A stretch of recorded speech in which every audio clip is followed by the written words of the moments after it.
Wilhelm Reich. Psicologia de massas do fascismo. 7ª.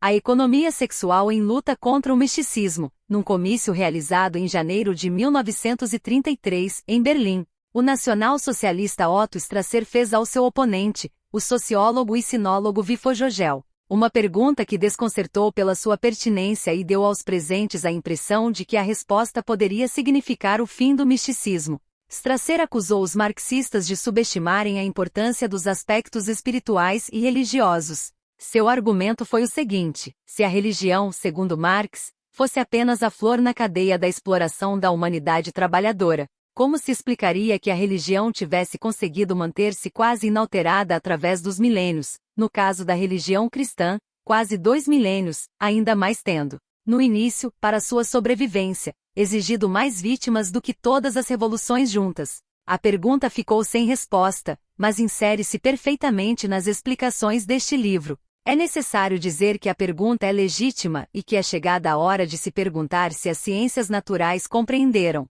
com a profundidade necessária e nos seus múltiplos aspectos, o misticismo e os meios de que ele se serve para se enraizar na mente humana. A resposta tem de ser necessariamente negativa. As ciências naturais não tinham sido, até então, capazes de compreender o poderoso conteúdo emocional do misticismo. Os defensores do misticismo, no entanto, já tinham fornecido nos seus escritos e sermões a solução do problema e a resposta prática à pergunta. A natureza político-sexual do misticismo, em todas as suas formas, é evidente. Até então fora quase tão completamente ignorada pelos livres pensadores como foi a sexualidade infantil, hoje igualmente evidente, pelos mais célebres pedagogos. É claro que o misticismo dispõe de um baluarte ainda não revelado e tem se defendido, por todos os meios ao seu alcance, da ciência natural. A ciência está apenas começando a suspeitar de sua existência. Os 3 elementos fundamentais do sentimento religioso. Não pretendo fazer um estudo aprofundado do sentimento religioso, limitar-me-ei a enumerar fatos do conhecimento geral. Num certo ponto, há uma correlação entre os fenômenos de excitação orgástica e os fenômenos da excitação religiosa, desde o mais simples fervor da fé até o completo êxtase religioso. O conceito de excitação religiosa não deve ser limitado aos sentimentos comuns no caso de pessoas profundamente religiosas quando assistem, por exemplo, a uma cerimônia religiosa. Temos de incluir nele todas as excitações que são caracterizadas, no seu conjunto, por um determinado estado de excitação psíquica e física. Por exemplo, a excitação de massas submissas quando escutam o discurso de um líder venerado, e também, naturalmente, a excitação que se sente quando se é dominado por fenômenos naturais impressionantes. Vamos resumir, em primeiro lugar, os conhecimentos adquiridos sobre os fenômenos religiosos antes de se ter iniciado o estudo da economia sexual. A investigação sociológica conseguiu provar que as formas e também os diferentes conteúdos das religiões dependem das fases de desenvolvimento das relações econômicas e sociais. Por exemplo, as religiões que veneram animais estão ligadas ao modo de vida dos povos primitivos que viviam da caça. O modo como os homens concebem os seres divinos, sobrenaturais, é invariavelmente determinado pelo grau que atingiu a sua economia e a sua civilização. Do ponto de vista sociológico, as concepções religiosas são também, em grande medida, determinadas pela capacidade do homem para dominar a natureza e as dificuldades sociais. A impotência diante das forças da natureza e as catástrofes sociais essenciais levam ao desenvolvimento de ideologias religiosas nas crises culturais. A explicação sociológica da religião relaciona-se, portanto, com a base socioeconômica sobre a qual se constroem os cultos religiosos. Ela nada esclarece quanto à dinâmica da ideologia religiosa nem quanto ao processo psíquico que se desenrola nos homens que sofrem a influência dessa ideologia religiosa. Assim, a criação de cultos religiosos não depende da vontade do indivíduo. Trata-se de criações sociológicas que resultam das relações entre os homens e das relações desses homens com a natureza. A psicologia do inconsciente acrescentou à interpretação sociológica da religião uma interpretação psicológica, enquanto, anteriormente, se compreenderá a relação entre os cultos religiosos e fatores socioeconômicos. Estudava-se agora o processo psicológico que se desenrola nas pessoas sob a influência desses cultos religiosos objetivos. Desse modo, a psicanálise foi capaz de mostrar que nossa ideia de Deus se identifica à de Pai. e que a ideia de mãe de Deus se identifica com a de mãe de cada um dos indivíduos religiosos. A trindade da religião cristã reflete diretamente o triângulo constituído pela mãe, pelo pai e pelo filho. Os conteúdos psíquicos da religião têm a sua origem nas relações familiares desde a primeira infância. A investigação psicológica revelou, portanto, os conteúdos da cultura religiosa, mas não revelou o processo energético por meio do qual esses conteúdos se inculcam na estrutura do homem. Sobretudo, ficou por esclarecer de onde provém o fanatismo e o caráter marcadamente emotivo das concepções religiosas. Ficou igualmente por esclarecer por que motivo as concepções do Pai Todo-Poderoso e da Mãe Bondosa se convertem em concepções místicas, e quais as suas relações com a vida sexual dos indivíduos. Numerosos sociólogos descobriram o caráter orgástico de algumas religiões patriarcais. Do mesmo modo, chegou-se à conclusão de que as religiões patriarcais são sempre de natureza política reacionária. Estão sempre a serviço da classe dominante em qualquer sociedade de classe e, na prática, impedem a abolição da miséria das massas, atribuindo-a à vontade de Deus e afastando as reivindicações de felicidade com belas palavras sobre o além. Os estudos de economia sexual acrescentaram as seguintes questões aos conhecimentos já existentes sobre a religião. Primeiro, como se inculcam nos indivíduos a concepção de Deus, a ideologia de pecado e a ideologia do castigo que são produzidas pela sociedade e reproduzidas na família. Em outras palavras, porque o homem não sente essas concepções básicas de religião como um fardo, o que o obriga não só a aceitá-las, mas também a afirmá-las fervorosamente de fato, a mantê-las e defendê-las, sacrificando os mais fundamentais interesses de vida. Segundo, quando é que essas concepções religiosas se tornam inculcadas nos homens? Terceiro, qual a energia utilizada nesse processo? É evidente que até que estas três questões sejam respondidas, é possível dar uma interpretação sociológica e psicológica da religião, mas não será possível alterar efetivamente a estrutura dos homens. Isto porque se concluirmos que os sentimentos religiosos dos homens não lhes são impostos, mas são absorvidos e conservados em sua estrutura, embora estejam em contradição com os seus interesses vitais. Então o que se faz necessário é uma transformação energética na própria estrutura humana. A ideia religiosa básica de todas as religiões patriarcais é a negação da necessidade sexual. Não há exceções, se não levarmos em conta as religiões primitivas que aceitavam a sexualidade, nas quais a experiência religiosa e a experiência sexual constituíam ainda uma unidade. Na transição da sociedade de uma organização matriarcal, baseada na lei natural, para uma organização patriarcal baseada na divisão de classes, perdeu-se essa unidade entre o culto religioso e o culto sexual. O culto religioso transformou-se na antítese do culto sexual. Assim, deixa de existir o culto sexual, para dar lugar à subcultura sexual dos bordéis, da pornografia e da sexualidade clandestina. Não é necessário apresentar mais provas para o fato de que no momento em que a experiência sexual deixa de constituir uma unidade com o culto religioso, transformando-se no seu oposto, a excitação religiosa passa a ser forçosamente um substituto para a sensualidade perdida, anteriormente aceita pela sociedade. Só esta contradição inerente à excitação religiosa, que é simultaneamente antissexual e um substituto da sexualidade, é capaz de explicar a força e a persistência das religiões. A estrutura emocional do homem verdadeiramente religioso pode ser rapidamente descrita da seguinte maneira: biologicamente, ele está tão sujeito a estados de tensão sexual como todos os outros homens e seres vivos. Mas por ter absorvido as concepções religiosas que negam a sexualidade e especialmente, por ter desenvolvido o medo da punição, perdeu a capacidade para experimentar a tensão sexual natural e sua satisfação. Sofre, por esse motivo, de um estado crônico de excitação física que ele tem de controlar continuamente. Para ele, a felicidade terrena não só é inatingível, como chega a parecer-lhe indesejável. Uma vez que espera ser recompensado no além, sucumbe a uma sensação de incapacidade para a felicidade na vida terrena. Mas como é um ser vivo biológico e não pode, em circunstância alguma, prescindir da felicidade, do alívio e da satisfação, procura a felicidade ilusória que lhe proporcionam as tensões religiosas anteriores ao prazer, isto é, as conhecidas correntes e excitações vegetativas que se processam no corpo.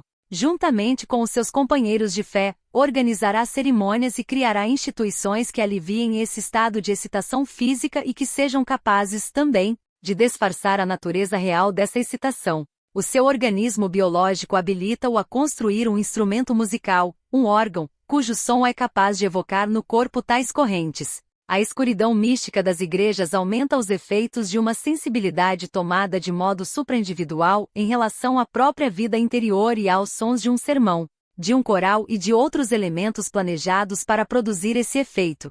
Na verdade, o homem religioso encontra-se num estado de total desamparo. Em consequência da repressão da sua energia sexual, perdeu a capacidade para a felicidade e para a agressividade necessária ao combate das dificuldades da vida. Quanto mais desamparado ele se torna, mais é forçado a acreditar em forças sobrenaturais que o apoiam e o protegem. Assim se compreende que em algumas situações, ele seja capaz de desenvolver um incrível poder de convicção, de fato, uma indiferença passiva com relação à morte. Essa força advém-lhe do amor às suas próprias convicções religiosas, que são sustentadas por excitações físicas altamente prazerosas. Mas ele acredita que essa força provém de Deus. O seu anseio por Deus é, na realidade, o anseio originado pela sua excitação sexual anterior ao prazer e que exige ser satisfeito. A liberação não é, nem pode ser, mais do que a libertação das tensões físicas insuportáveis, que só podem ser agradáveis enquanto puderem ser associadas a uma união imaginária com Deus,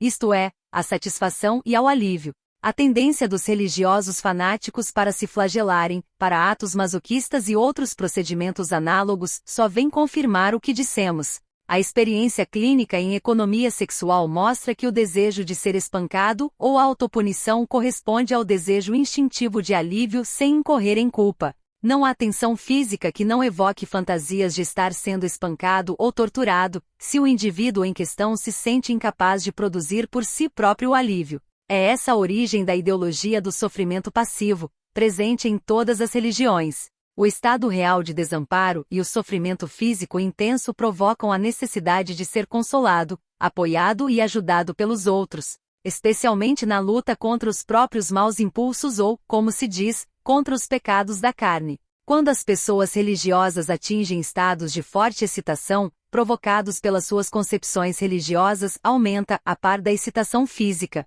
o estado de excitação vegetativa, aproximando-se da satisfação, sem contudo produzir um alívio físico real. O tratamento de sacerdotes mentalmente doentes revelou que o auge dos estados de êxtase religioso é frequentemente acompanhado por uma ejaculação involuntária. A satisfação orgástica normal é substituída por um estado geral de excitação física que exclui os genitais e provoca, involuntariamente e como que por acaso, um alívio parcial. O prazer sexual foi, originariamente como é natural, algo bom, belo, agradável, em suma, aquilo que unia os homens à natureza de modo geral. Com a separação entre o sentimento religioso e o sentimento sexual, este teve de transformar-se em algo mau, infernal, diabólico. Expliquei, em outra parte, a etiologia e os mecanismos da ansiedade do prazer, ou seja, o medo da excitação sexual. Repetirei, resumidamente, as pessoas que são incapazes de alívio necessariamente acabam considerando a excitação sexual como algo que tortura, incomoda e destrói. E de fato, a excitação sexual tortura e destrói quando não é permitido seu alívio. Vemos, pois, que a concepção religiosa da sexualidade como força destruidora, demoníaca, que leva à perdição, tem raízes em processos físicos reais. Assim, a atitude diante da sexualidade teve que se dividir. Os valores tipicamente religiosos e morais, como bom, mal, celestial, e terreno divino e demoníaco transformam-se por um lado, em símbolos de satisfação sexual, e por outro, na sua punição. O anseio profundo de redenção e alívio, conscientemente dos pecados, inconscientemente da tensão sexual, é simultaneamente afastado. Os estados de êxtase religioso não são mais do que estados de excitação sexual do sistema nervoso vegetativo, que nunca podem ser aliviados. A excitação religiosa não pode ser compreendida e não pode ser dominada se não percebermos a contradição que lhe é inerente. Ela é não só antissexual como também, em si mesma, altamente sexual. Mais do que moralista, é profundamente antinatural. Do ponto de vista da economia sexual, ela é não higiênica. Em nenhuma classe social florescem as histerias e as perversões tanto como acontece nos círculos ascéticos da Igreja. Mas isto não nos deve levar à conclusão errada de que esses ascetas devem ser tratados como criminosos perversos. Conversas com pessoas religiosas revelam que estas compreendem muito bem a sua própria condição. Tal como em todos os outros seres humanos, a sua personalidade está dividida em duas partes, a oficial e a privada. Oficialmente consideram a sexualidade como um pecado, mas pessoalmente, sabem que não podem existir sem satisfações substitutas. Muitas dessas pessoas revelam-se mesmo permeáveis à solução preconizada pela economia sexual para a contradição entre a excitação sexual e a moral, desde que se consiga contatar com elas, não as repelindo. Verifica-se que essas pessoas compreendem que aquilo que descrevem como sendo a união com Deus não é mais do que a ligação com o processo geral da natureza,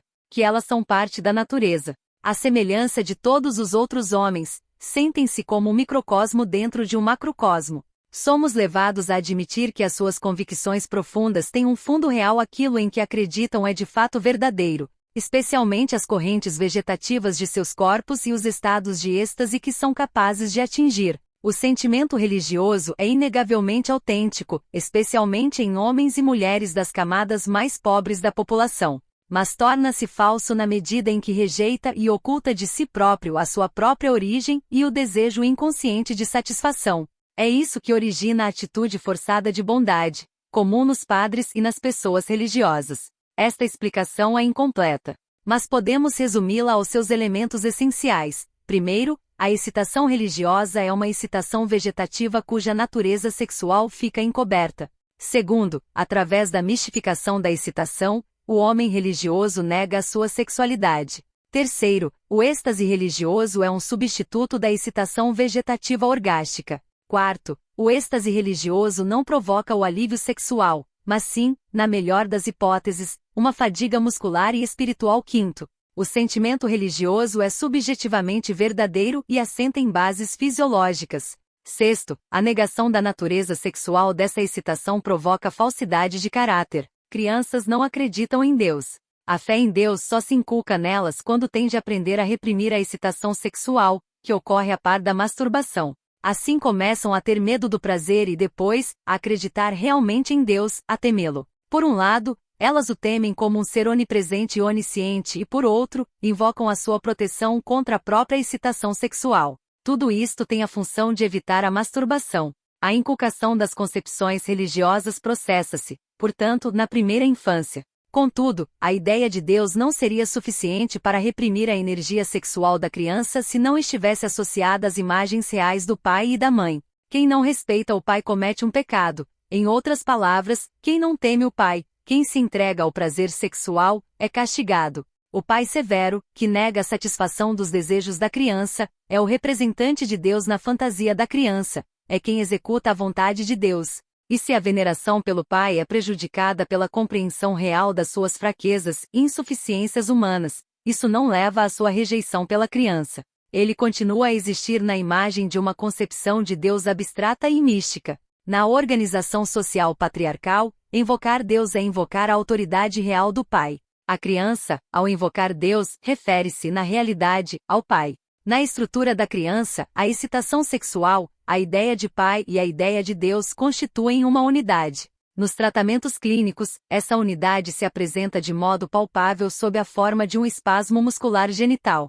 O desaparecimento do espasmo nos músculos genitais acompanha regularmente o desaparecimento da concepção de Deus e do medo do pai. Portanto, o espasmo genital não só representa a inculcação fisiológica do temor religioso na estrutura humana, mas também produz, simultaneamente, a ansiedade do prazer, que se transforma na essência de toda a moral religiosa. Tenho de deixar para estudos posteriores o plano das complicadíssimas relações entre os cultos religiosos, o modo como as sociedades se organizam do ponto de vista socioeconômico e a estrutura humana. A inibição genital e a ansiedade do prazer podem ser, em qualquer dos casos, consideradas como a essência energética de todas as religiões patriarcais que negam a sexualidade. Inculcação da religião através da ansiedade sexual. A religiosidade hostil ao sexo é produto da sociedade patriarcal autoritária. Nesse contexto, a relação pai-filho com que nos deparamos em todas as religiões de tipo patriarcal não é mais do que um conteúdo necessário, socialmente determinado. Na experiência religiosa, mas essa própria experiência procede da repressão sexual nas sociedades patriarcais. A função que a religião passa a cumprir no decorrer dos tempos, a atitude de obediência em relação à autoridade e a renúncia, é apenas uma função secundária da religião. Ela pode apoiar-se numa base sólida, a estrutura do homem patriarcal, moldada por meio da repressão sexual. A fonte viva da atitude religiosa e o eixo em torno do qual se produzem os dogmas religiosos residem na negação dos prazeres do corpo. Esta realidade é evidente, sobretudo, nos casos do cristianismo e do budismo. Inculcação do misticismo na infância. Início da citação, abre aspas, Lieber Gott, nun selafischen, schick miren ingelen. Vater, las die Augen den Uber meinen Bet sem. HAB ist Restel Jetan CES, Lieber Gott, Nikan Vater, HAB Amait mir Geduld Vergib mir meine Sud. Alimenchen, Gross Klein Mogen dir Befohlen sem. Fecha aspas, autor não informado. Início da citação, abre aspas, meu Deus, vou dormir, envia-me um anjinho. Pai, deixa que os teus olhos repousem sobre o meu leito. Se hoje pequei, meu Deus, desvia o teu olhar. Pai, sê paciente comigo e perdoa os meus pecados. Que todos os homens, grandes e pequenos, estejam sob a tua proteção.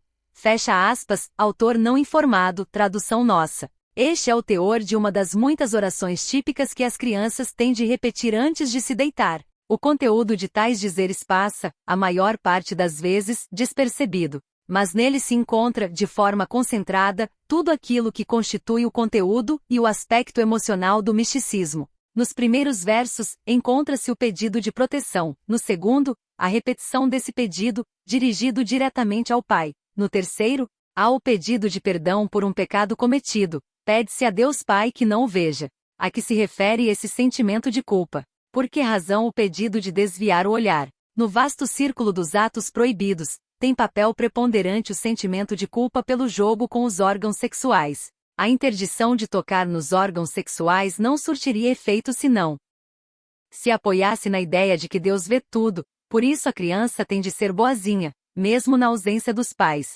Quem considerar fantasiosa esta relação talvez se convença diante do fato impressionante que relatamos a seguir, como exemplo concreto da inculcação da concepção mística de Deus por meio da ansiedade sexual. Uma menina de cerca de 7 anos, que tinha recebido uma educação sem qualquer ideia de Deus, sentiu um dia uma vontade compulsiva de rezar. Dizemos compulsiva porque ela própria se insurgiu contra essa vontade, sentindo-a contraditória com aquilo que sabia. A origem dessa compulsão para rezar fora a seguinte: a criança tinha o hábito de se masturbar todos os dias antes de se deitar. Uma noite, por alguma razão, ela teve medo de fazê-lo. Ao invés disso, teve o impulso de se ajoelhar aos pés da cama e fazer uma oração semelhante à que transcrevemos acima. Se rezar, não tenho medo. O medo surgira no dia em que, pela primeira vez, resistira ao desejo de se masturbar. Qual a origem dessa renúncia? Contou ao pai, em quem tinha toda a confiança, que meses atrás, tivera uma experiência ruim quando estava em férias.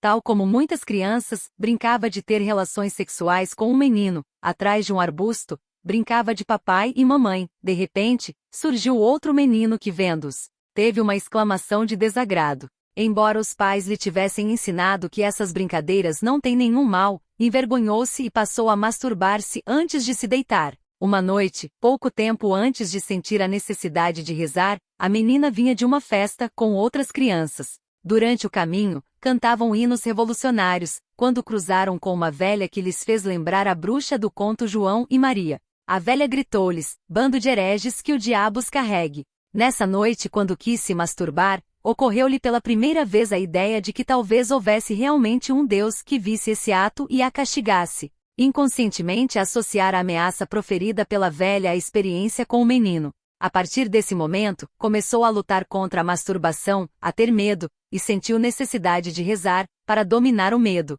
A oração substituiu a satisfação sexual. Contudo, o medo não desapareceu totalmente, e a criança começou a ter visões aterrorizantes durante a noite. Passou a ter medo de um ser sobrenatural que a pudesse castigar pelos seus pecados sexuais. Por isso, colocou-se sob a sua proteção, o que equivalia a buscar um apoio na sua luta contra a tentação de se masturbar. Este processo não deve ser considerado como um fenômeno individual. mas sim como o processo típico da inculcação da ideia de Deus na esmagadora maioria das crianças de ambientes culturais religiosos. A análise dos contos infantis revela que essa também é a função de histórias como a de João e Maria, que contém, de forma encoberta, mas suficientemente clara para as crianças, a ameaça de punição da masturbação. Não podemos examinar aqui os detalhes do processo de produção do pensamento místico das crianças a partir desses contos infantis, nem as suas relações com a inibição sexual. Nenhum caso tratado ou examinado pela análise do caráter deixa dúvidas quanto ao fato de que o sentimento místico se desenvolve a partir do medo da masturbação,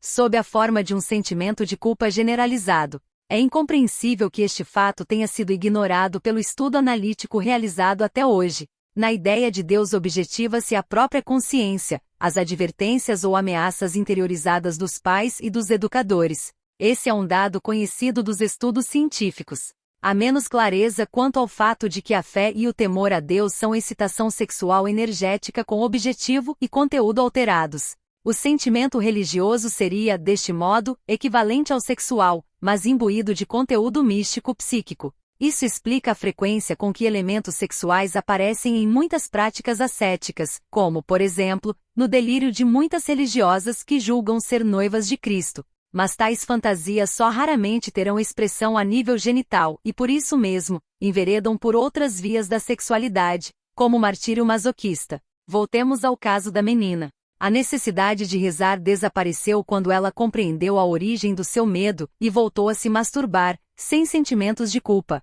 Por mais irrelevante que possa parecer, este fato contém importantes conclusões para a economia sexual. Mostra como o contágio místico da nossa juventude poderia ser evitado. Alguns meses depois de ter desaparecido a compulsão para rezar, a menina escrevia ao pai, de uma colônia de férias. Início da citação, abre aspas, querido Carli, há aqui um campo de trigo e é junto ao campo que temos o nosso hospital, de brincadeira, claro. Brincamos sempre de médico, somos 5 meninas. Quando alguém de nós tem dor no din-dom vai lá, porque temos pomadas, creme e algodão. Afanamos todas essas coisas.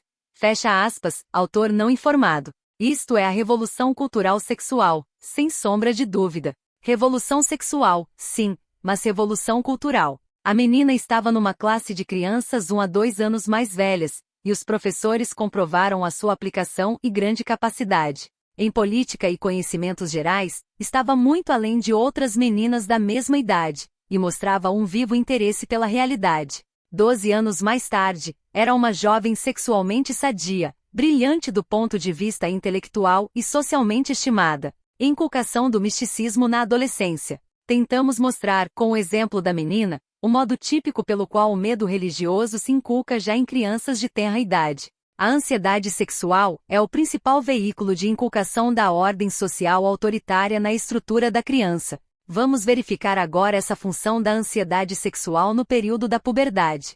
Para isso, podemos servir-nos de um dos típicos panfletos antissexuais. Início da citação, abre aspas, vitória ou fracasso. Nietzsche, suas almas estão mergulhadas em lodo, e ai de nós se o lodo é dotado de intelecto. Kierkegaard, se só a razão for batizada, as paixões continuam pagãs. 2 rochedos se erguem na vida de qualquer homem, que diante deles vence ou fracassa, ergue-se ou cai, Deus e o sexo oposto. Muitos jovens fracassam na vida, não porque aprenderam muito pouco, mas sim porque não conseguem ter ideias claras sobre Deus e porque não conseguem lidar com o instinto que pode trazer aos homens uma felicidade indescritível, mas também uma miséria insondável, o instinto sexual. Quantos aqui nunca chegam a ser verdadeiros homens porque são dominados pelos instintos? Por si sós, os instintos poderosos não constituem motivo para desgosto. Pelo contrário, significam riqueza e vitalidade. São o grito vibrante da personalidade forte.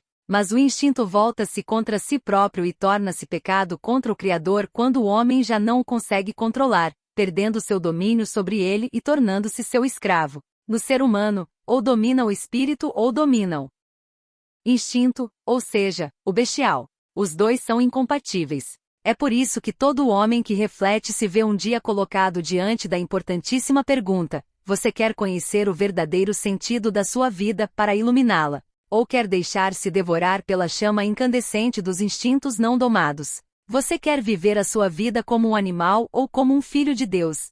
O processo de se tornar homem, ao qual nos referimos aqui, é como o problema do fogo da lareira. Dominada, a força do fogo ilumina e aquece a sala, mas que desgraça se as chamas se alastram para fora da lareira. Que desgraça também se o instinto sexual domina o homem por completo, a ponto de se tornar senhor de todo pensamento e de toda atividade. A nossa época é uma época doente. Em tempos passados, exigia-se que Eros se submetesse à disciplina e à responsabilidade. Hoje, pensa-se que o homem moderno já não necessita de disciplina. Esquecemo-nos, no entanto, que o homem de hoje, habitante das grandes cidades, é muito mais nervoso e tem menos força de vontade, precisando, por isso, de mais disciplina. E agora olhe ao seu redor. Não é o espírito que reina na nossa pátria. A supremacia pertence às pulsões indomadas e, sobretudo, nos jovens. A pulsão sexual indisciplinada que degenera em imoralidade. Nas fábricas e nos escritórios, no palco e na vida pública, reina o espírito da prostituição. A obscenidade está na ordem do dia. E quanto prazer juvenil e alegre se perde nos castelos pestilentos da grande cidade, nas boates e nos cabarés, nas casas de jogo e nos filmes pornográficos. O jovem de hoje considera-se muito esperto quando adere à teoria hedonista. Mas, na realidade, podem-se aplicar a ele as palavras que Goethe põe na boca de Mefistófeles. Ele chama a razão, usar a luz celestial só para sobrepujar os animais.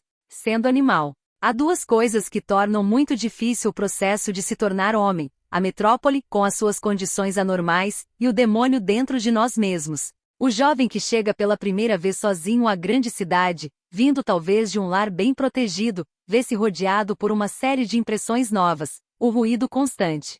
Imagens excitantes, livros e revistas eróticas, ar poluído, álcool, cinema, teatro e para onde quer que olhe, mulheres com roupas provocantes. Quem poderá resistir a um ataque tão maciço? E o demônio interior está sempre disposto a aderir à tentação do exterior, pois Nietzsche tem razão ao afirmar que a alma está mergulhada em lodo. Em todos os homens, os cães selvagens ladram no porão, esperando que os soltem. Muitos se submetem à compulsão da moralidade, porque não foram esclarecidos a tempo sobre os seus perigos. Estes ficarão gratos por uma palavra franca de conselho e advertência que lhes permita escapar ou recuar. A imoralidade começa, na maior parte dos casos, pela prática da masturbação. Está cientificamente provado que ela se inicia muitas vezes numa idade terrivelmente precoce. É certo que as consequências deste mau hábito têm sido frequentemente exageradas.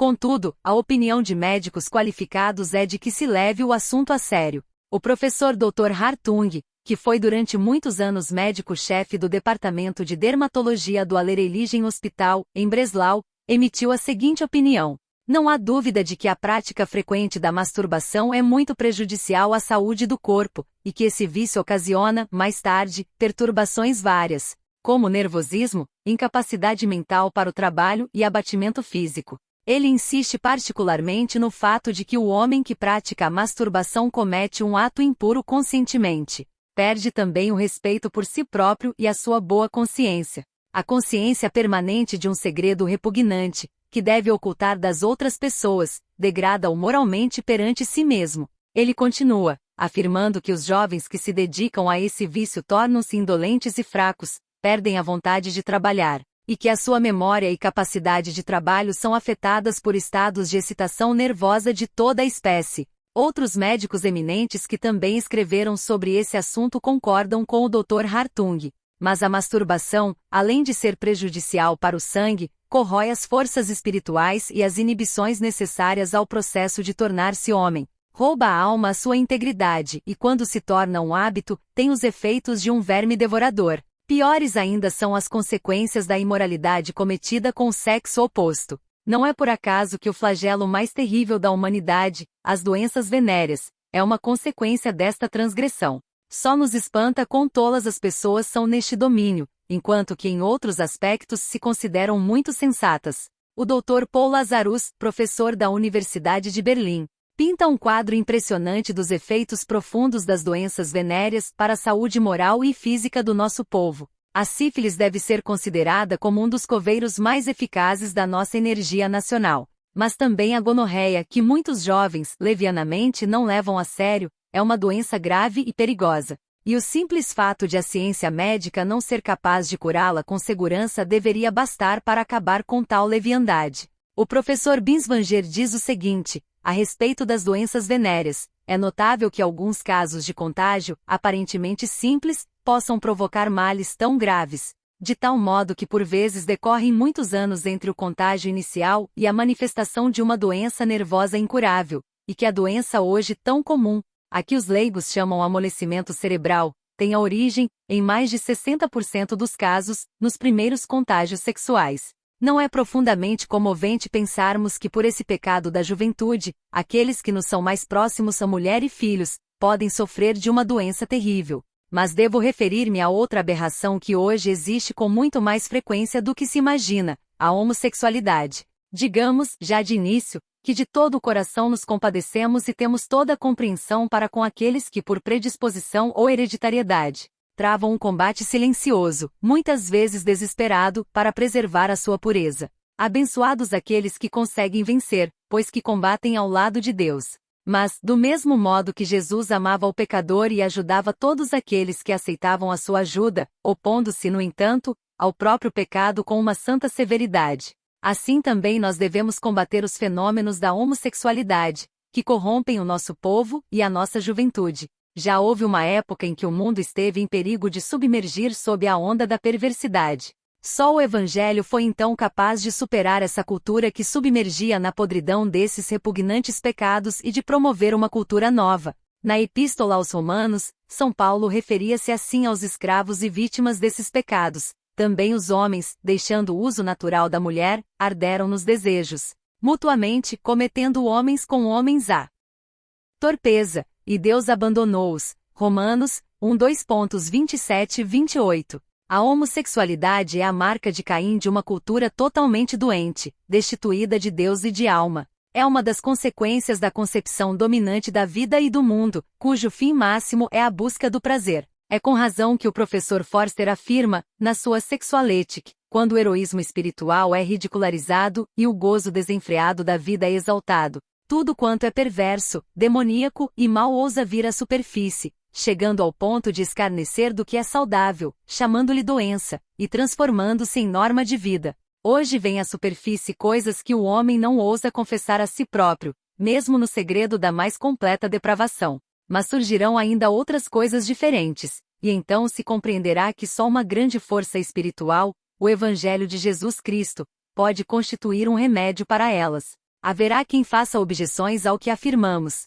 Não se trata, talvez você pergunte, de um instinto natural que deve ser satisfeito. Quando a paixão é desenfreada, não se trata de algo natural, mas de alguma coisa profundamente contra a natureza. Em quase todos os casos, é por culpa própria ou por culpa dos outros que o mau desejo foi preparado, incendiado e alimentado. Repare no bêbado ou no morfinômano. Será natural a permanente necessidade de álcool ou de morfina? Não, essa necessidade foi criada artificialmente pela entrega frequente ao vício. O instinto com que Deus nos dotou, que conduz ao casamento para a conservação da espécie humana, é em si mesmo bom, e não demasiado difícil de dominar. Milhares de homens conseguem dominá-lo de maneira adequada.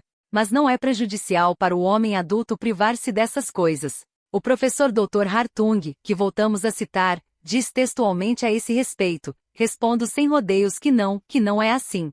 Se alguém lhe disse que a castidade e a abstinência podem ser prejudiciais para um homem saudável, fez você incorrer em um erro gravíssimo e, se essa pessoa refletiu verdadeiramente sobre o que disse, então ou é ignorante ou é um homem mau. Também é urgente fazer uma advertência contra o uso de meios anticoncepcionais. A única proteção verdadeira é guardar castidade até o casamento. Tentei mostrar claramente e com honestidade as consequências da imoralidade. Você vê os danos provocados no corpo e no espírito daquele que se entrega a esse pecado. Mas é preciso acrescentar a desgraça que esse vício significa para a alma. Asseguro-lhe com uma seriedade sagrada, a não castidade é um crime contra Deus. Rouba seguramente a paz do coração, e não permite a alegria e a tranquilidade. Esta é a palavra de Deus, aquele que semeia na sua carne, da carne colherá corrupção. Gálatas 6:8. O espírito do mundo inferior irrompe com uma necessidade imperiosa sempre que se perde a relação com o mundo superior,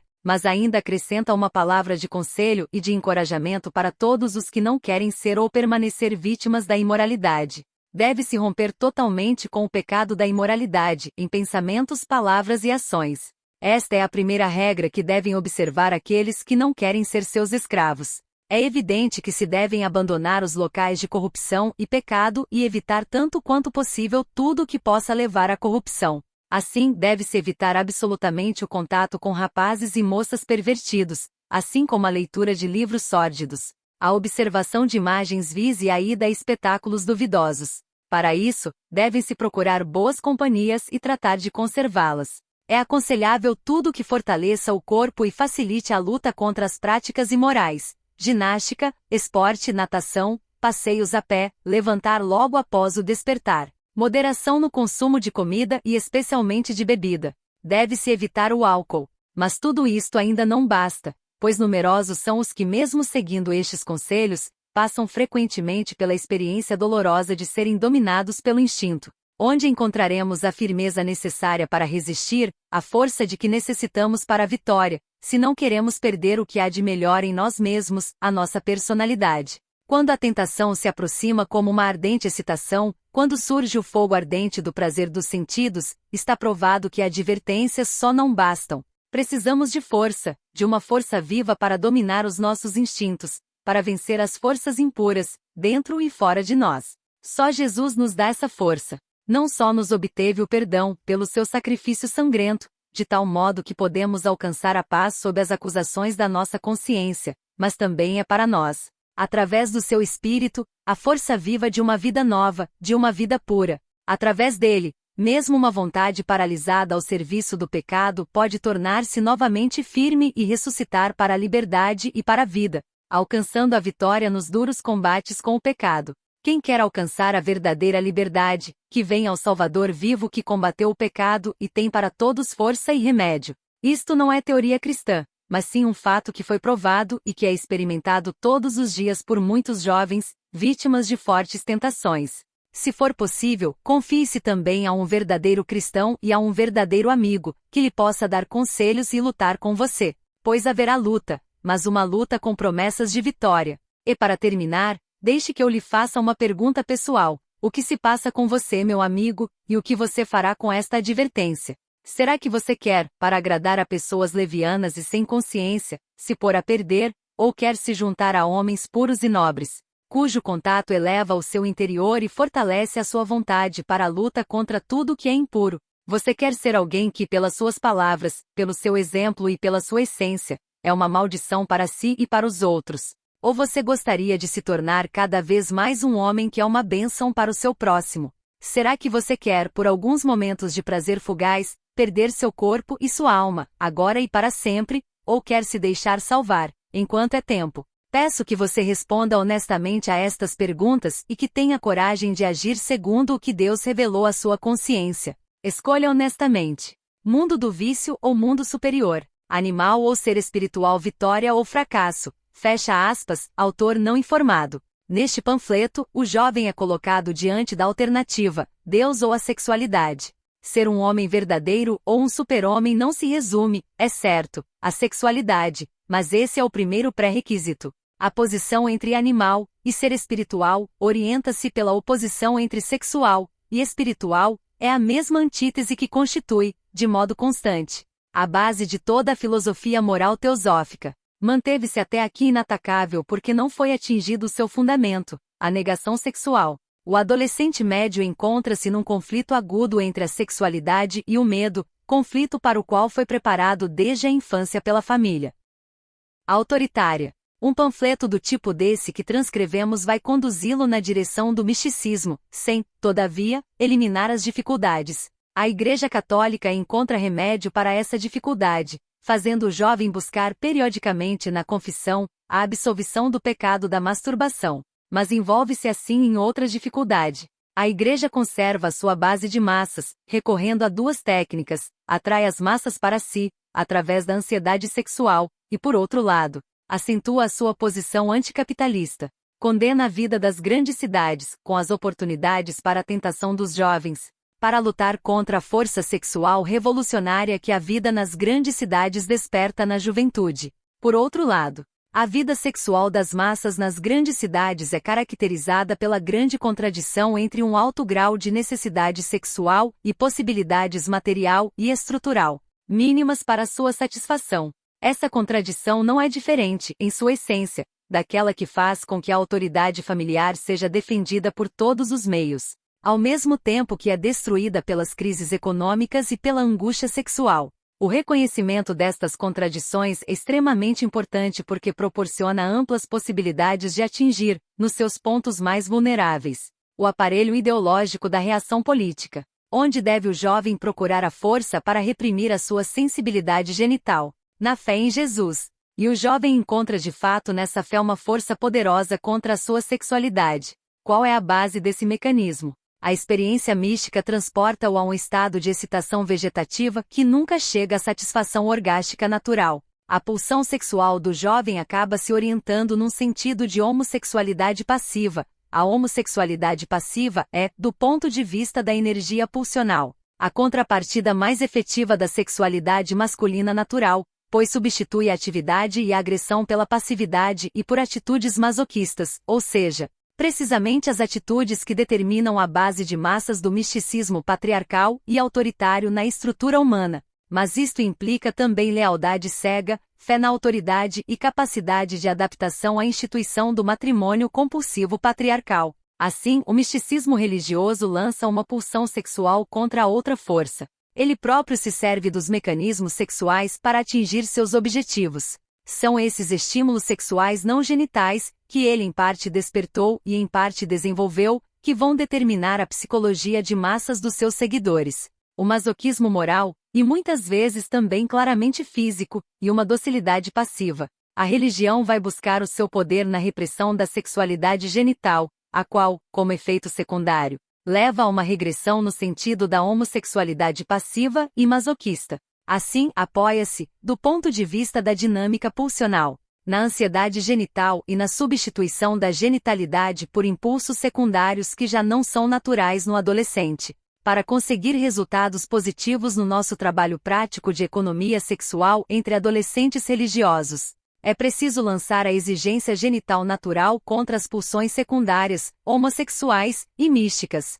Este trabalho de psicologia de massas está completamente de acordo com a linha objetiva de desenvolvimento do progresso social no campo da economia sexual, abolição da negação genital e aprovação da sexualidade genital dos adolescentes. Mas o problema não se esgota com a mera revelação desses mecanismos de intoxicação das massas. O culto da Virgem Maria desempenha também um papel especial. Como exemplo, reproduzimos o texto de um panfleto típico. Início da citação de Gerhard Kremer, doutor em teologia, abre aspas, veneração da Virgem Maria e o jovem. A devoção autêntica da juventude católica estará sempre sinceramente associada ao ideal da Virgem Maria. Não é verdade que a veneração da Virgem Maria prejudique o desenvolvimento de uma devoção forte e calorosa em relação a Cristo. Pelo contrário, a verdadeira veneração da Virgem Maria leva necessariamente a Cristo e a um código moral de vida. Não dispensaremos o culto da Virgem Maria na educação moral religiosa da nossa juventude. A juventude é uma época de devir, de lutas internas e externas. As paixões despertam, processa-se uma fermentação e uma luta no homem, um impulso e um crescimento intempestivos. Nesse período de provação, a juventude deve ter um ideal forte e poderoso, um ideal luminoso e claro, que permaneça intacto no meio dos impulsos e da fermentação.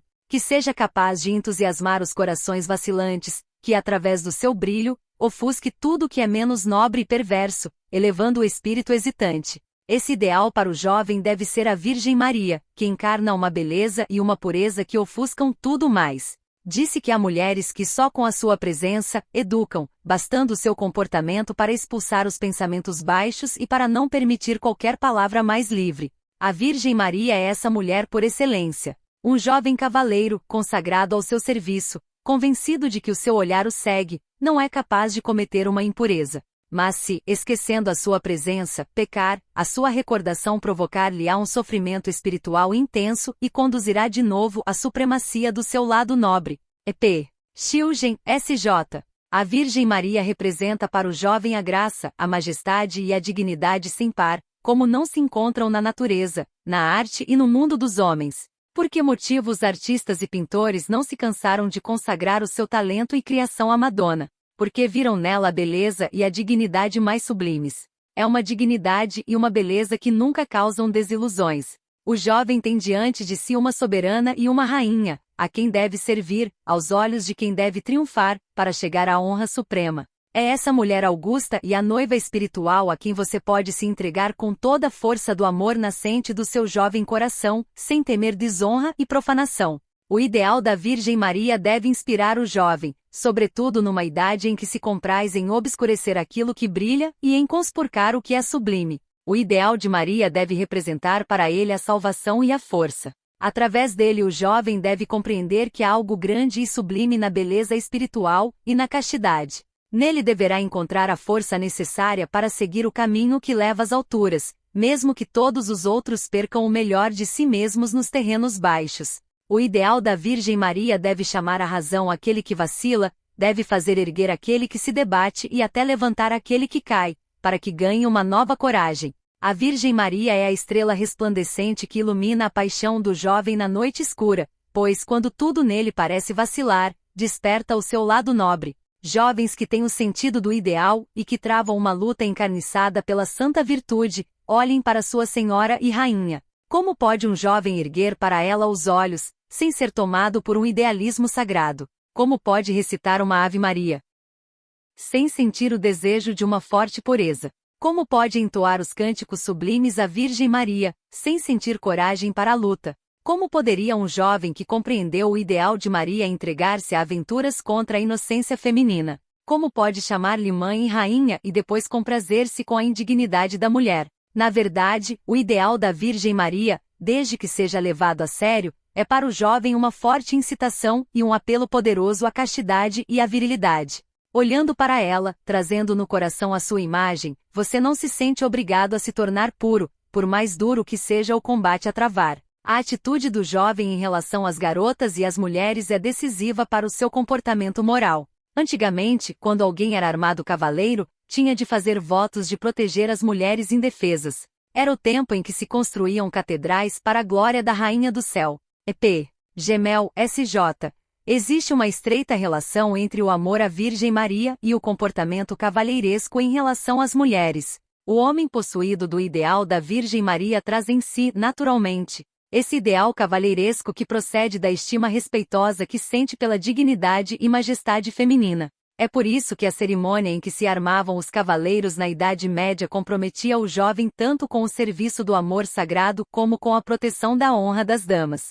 Os símbolos dessa cavalaria já não existem, mas o que é mais grave é que entre a juventude masculina, enfraquece cada vez mais o respeito tímido pela mulher, dando lugar ao comportamento frívolo e baixo do cavaleiro salteador. Se outrora o cavaleiro defendia e protegia, de couraça e armas na mão, a fraqueza e a inocência da mulher, o verdadeiro homem deve também hoje sentir uma obrigação em face da honra e da inocência da mulher. Uma virilidade sólida e uma verdadeira nobreza do coração se manifestarão acima de tudo em relação ao sexo feminino. Feliz o jovem que soube revestir as suas paixões com essa couraça. Feliz a jovem que obteve o amor de um homem assim. Não faça mal a nenhuma moça, lembre-se de que também sua mãe foi moça. O jovem de hoje é o marido de amanhã. Como poderá o marido e homem proteger a feminilidade e a honra da mulher, se o jovem noivo tiver profanado o amor e o noivado? O noivado deve ser um período de amor não profanado. Quantos destinos humanos seriam mais felizes se o ideal da Virgem Maria se mantivesse vivo no mundo da nossa juventude? Quanto sofrimento e quanta dor seriam evitados se os jovens não brincassem um jogo vergonhoso com o amor de uma alma de moça? Ó jovens, deixem que a clara luz do ideal da Virgem Maria ilumine o seu amor, a fim de que vocês não vacilem nem se deixem cair. O ideal de Maria pode ser extremamente importante para a nossa juventude masculina. É por isso que desfraudamos nas nossas congregações e nas nossas associações juvenis o estandarte de Maria. Ó, que os nossos jovens católicos se agrupem em volta desse estandarte. Fecha aspas, Gerhard Kremer. O culto à Virgem Maria é utilizado, com muito sucesso, para promover a castidade. Temos de nos interrogar novamente quanto ao mecanismo psicológico que assegura o êxito de tais objetivos. É, uma vez mais, um problema que afeta as massas de jovens sujeitas a essas influências, traduzindo-se, fundamentalmente, na repressão dos impulsos genitais. Se o culto de Jesus mobiliza as forças homossexuais passivas contra a sexualidade genital, o culto da Virgem Maria mobiliza também forças sexuais. Mas na esfera heterossexual. Não faça mal a nenhuma moça, lembre-se de que também sua mãe foi moça. Deste modo, a Mãe de Deus vai ocupar na vida afetiva do jovem cristão o lugar de sua própria mãe, e ele lhe consagra todo o amor que anteriormente sentiu pela própria mãe, todo o forte amor dos seus primeiros desejos genitais. A proibição do incesto dividiu então a sua genitalidade em desejo do orgasmo e ternura sexual. O desejo do orgasmo tem de ser recalcado e a sua energia reforça a tendência para a ternura, transformando-a numa ligação, praticamente indissolúvel, com a experiência mística. Isto é acompanhado por uma defesa violenta não só contra o desejo do incesto, mas também contra qualquer relação genital natural com uma mulher. Toda a força viva e o grande amor que o jovem saudável desenvolve na vivência orgástica com a mulher amada é usada pelo homem místico para apoiar o culto a Maria depois de a sensualidade genital ter sido reprimida. É nestas fontes que o misticismo colhe as suas forças, as quais não devem ser subestimadas, visto tratar-se de forças insatisfeitas. São elas que tornam compreensível o poder milenar que o misticismo exerce sobre os homens e as inibições que se opõem ao desenvolvimento do sentido das responsabilidades nas massas. O importante não é a devoção à Virgem Maria ou a qualquer outro ídolo, mas sim a produção da estrutura mística nas massas em cada nova geração. Mas o misticismo não é mais do que o desejo inconsciente do orgasmo, sensações cósmicas plasmáticas. O homem saudável, orgasticamente potente, é capaz de grande veneração por figuras históricas. Mas não há correlação entre a sua apreciação da história primitiva do homem e a sua felicidade sexual. Ele não tem que se tornar místico, reacionário ou escravo da metafísica para avaliar os fenômenos históricos. Uma sexualidade saudável na adolescência não abafa necessariamente o respeito pela lenda de Jesus. O Antigo e o Novo Testamento podem ser considerados como criações gigantescas do espírito humano, mas não se deve utilizar essa admiração para reprimir a sexualidade. Aprendi, com base na minha experiência de médico, que o adolescente sexualmente doente tem uma visão doente da lenda de Jesus. Autoconfiança sadia e autoconfiança neurótica. Para o jovem que goza de uma sexualidade plena e regulada segundo os princípios da economia sexual, a experiência orgástica com uma mulher significa uma ligação enriquecedora, exaltação da companheira e extirpação de qualquer tendência para degradar a mulher que compartilha a experiência. Nos casos de impotência orgástica, passam a atuar apenas as forças psíquicas de defesa, isto é, náuseas e horror da sensualidade genital. Essas forças de defesa vão buscar a sua energia em várias fontes. Em primeiro lugar, a força defensiva é pelo menos tão forte como a força de que nos defendemos, o desejo genital, reforçado pela insatisfação, e que em nada perde a sua força pelo fato de ser uma necessidade inconsciente. Em segundo lugar, a repugnância pelas relações sexuais justifica-se pela real brutalização da sexualidade no homem contemporâneo. Esta sexualidade brutalizada torna-se o protótipo da sexualidade em geral. Deste modo, a moralidade compulsiva produz precisamente aquilo a que apela para justificar a sua existência. A sexualidade é asocial. Uma terceira fonte emocional das forças de defesa é a correção sádica da sexualidade, adquirida na mais tenra infância pelas crianças de todos os meios culturais patriarcais. Uma vez que toda a inibição da satisfação genital intensifica o impulso sádico, a estrutura sexual, no seu conjunto, torna-se sádica, e como, por outro lado, as necessidades genitais são substituídas pelas anais, o lema reacionário da degradação da mulher pelas relações sexuais entra em ressonância com a própria estrutura do adolescente. Resumindo, esse lema deriva sua eficácia a partir da perversidade já existente na estrutura do adolescente. Com efeito, a partir da sua própria experiência, o adolescente já desenvolve uma concepção sádica das relações sexuais. Assim, também aqui se confirma que é nas forças de defesa da moralidade compulsiva que a reação política vai buscar o seu poder. Começa assim a tornar-se mais clara a relação existente entre o sentimento místico e a moralidade sexual. Sejam quais forem os conteúdos da experiência mística, está constituída essencialmente pela negação do impulso genital, pela defesa sexual. e se processa com auxílio de excitações sexuais não genitais. A diferença entre a reação mística e a reação sexual reside no fato de a primeira não permitir a percepção da excitação sexual e impossibilitar a descarga orgástica, mesmo quando se trata do chamado êxtase religioso. Excluída a percepção do desejo sexual e sendo evitado o orgasmo, a excitação mística provoca necessariamente uma alteração permanente do aparelho biopsíquico. O ato sexual real é sentido como algo degradante, o que impede uma vivência plena e natural. A defesa contra o desejo orgástico força o ego a ter concepções compulsivas de pureza e perfeição. Enquanto a sensualidade e a capacidade de satisfação saudáveis proporcionam uma autoconfiança natural, a experiência mística cria, com base naquelas formações de defesa, uma autoconfiança forçada e deteriorada. Tal como no sentimento nacionalista, também no sentimento místico, a autoconfiança é criada a partir das atitudes de defesa, mas distingue-se exteriormente da autoconfiança baseada na genitalidade pelo seu caráter exibicionista, pela falta de naturalidade no comportamento, pelos complexos de inferioridade sexual.